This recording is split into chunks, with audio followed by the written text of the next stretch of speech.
Mit navn er Freja, jeg er 19 år gammel, og jeg kommer fra Slagelse.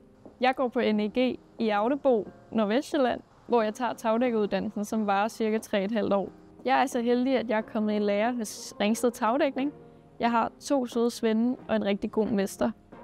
Vi bliver i hverdagen sendt ud på lidt forskellige opgaver. Vi laver både sådan noget som små carporte, eller københavnertage, eller listedækninger.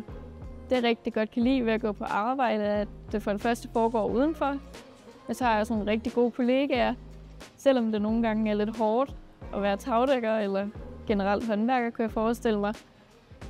Så gør kollegaer og kammerater rigtig meget, for at man kan komme godt igennem dagen. Og jeg går aldrig sur hjem eller ked af det hjem.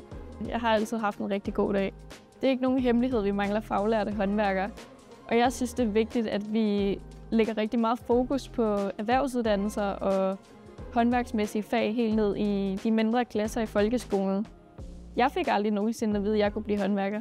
Jeg blev aldrig nogensinde introduceret for de fag på uddannelsesmesser osv., fordi det var ikke noget, man troede, jeg ville. Det er ikke noget, man tror, de fleste piger vil, eller måske de fleste unge mennesker er interesseret i. Jeg er blevet introduceret for gymnasier og for videreuddannelser efter gymnasiet, og det har altid skræmt mig. Jeg har aldrig rigtig set mig selv tage en længere uddannelse, og da jeg fandt ud af, at det ikke var noget for mig, så valgte jeg så en erhvervsuddannelse, og det er jeg rigtig glad for. Jeg var meget nervøs for, hvad folk ville sige, også fordi jeg havde hørt, hvad folk har sagt. Så jeg var meget sådan, jeg ved, om de har ret, jeg ved, om jeg overhovedet kan slæve på de her ting og løfte de her ting, og jeg ved, om jeg overhovedet sådan kan blive en lige så god håndværker, bare fordi jeg er en kvinde. Det er helt sygt at tænke tilbage på nu, fordi sådan er det jo slet ikke. Selvfølgelig kan jeg finde ud af det samme, som mændene kan. Altså, man hører mange fordomme, og man kommer meget i tvivl.